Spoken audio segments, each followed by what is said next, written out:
দেশের সম্মানের প্রশ্নে শুরু থেকেই অনড় অবস্থানের কারণে বিশ্ব ক্রিকেটের সবচেয়ে বড় মঞ্চ থেকেই বাদ পড়ে বাংলাদেশ। নানান হুমকি, শাস্তি আর আর্থিক চাপ উপেক্ষা করেও নিজের অবস্থান থেকে এক চুলও সরেনি বিসিবি। আর বাংলাদেশের এই নীতিগত লড়াইয়ে শুরু থেকেই পাশে দাঁড়ায় পাকিস্তান, যার ফলে চাপের মুখে পড়ে এবার নতজানু হয়ে বাধ্য হচ্ছে বিশ্ব ক্রিকেটের নিয়ন্ত্রক সংস্থা আইসিসি। বিস্তারিত আরিফ হাসানের প্রতিবেদনে।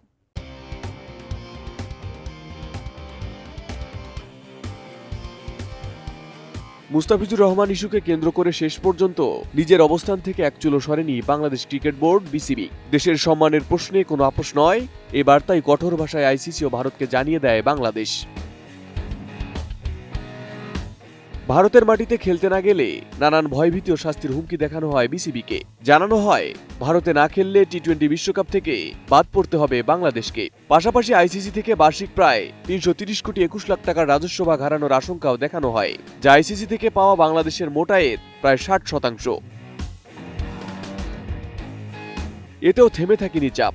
২০২৮ সাল থেকে পরবর্তী ৩ বছরের বরাদ্দ কমিয়ে দেওয়া, বিশ্বকাপে অংশগ্রহণ না করায় প্রায় ৩,৬৬ লাখ টাকার অংশগ্রহণ ফি থেকে বঞ্চিত হওয়া, এমনকি জরিমানা ও শাস্তির মুখে পড়ার হুঁশিয়ারিও দেওয়া হয় বিসিবিকে। কিন্তু এসব ভয়ভীতি ও আর্থিক হুমকি উপেক্ষা করেই দেশের সম্মানের প্রশ্নে অনড় থাকে বাংলাদেশ। শেষ পর্যন্ত ভারতের কৌশল আর আইসিসির অনৈতিক সিদ্ধান্তের মাধ্যমে আন্তর্জাতিক ক্রিকেটের সবচেয়ে বড় মঞ্চ টি-20 বিশ্বকাপ থেকে বাংলাদেশকে বাদ দেওয়া হয়। কূটনৈতিক উত্তেজনা, নিরাপত্তা উদ্বেগ আর দৃঢ় অবস্থানের জেরে ভেঙে যায় বাংলাদেশের টানা বিশ্বকাপ অংশগ্রহণের দীর্ঘ ধারাবাহিকতা। এদিকে এই ইস্যুতে শুরু থেকে বাংলাদেশের পাশে দাঁড়ায় পাকিস্তান।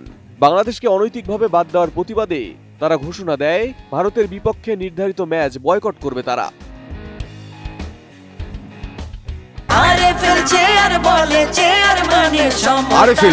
ক্ষমতার নয়, সমতার চেয়ার। আর এই সিদ্ধান্তে কার্যত দিশেহারা হয়ে পড়ে আইসিসি।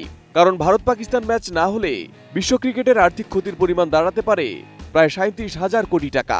বিশাল এই ক্ষতির আশঙ্কায় আইসিসি ও পিসিবির মধ্যে তৈরি হয় অচলাবস্থা।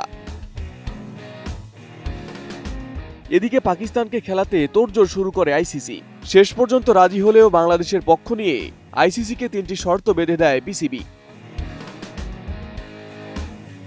দাবিগুলো হলো, প্রথমত বিশ্বকাপ থেকে বাদ দেওয়ায় বাংলাদেশের জন্য বড় অঙ্কের ক্ষতিপূরণ দিতে হবে। দ্বিতীয়ত, অংশগ্রহণ না করলেও বাংলাদেশের জন্য বিশ্বকাপের অংশগ্রহণ ফি নিশ্চিত করতে হবে। তৃতীয়ত, ভবিষ্যতে কোনো আইসিসি ইভেন্ট আয়োজনের অধিকার দিতে হবে বাংলাদেশকে।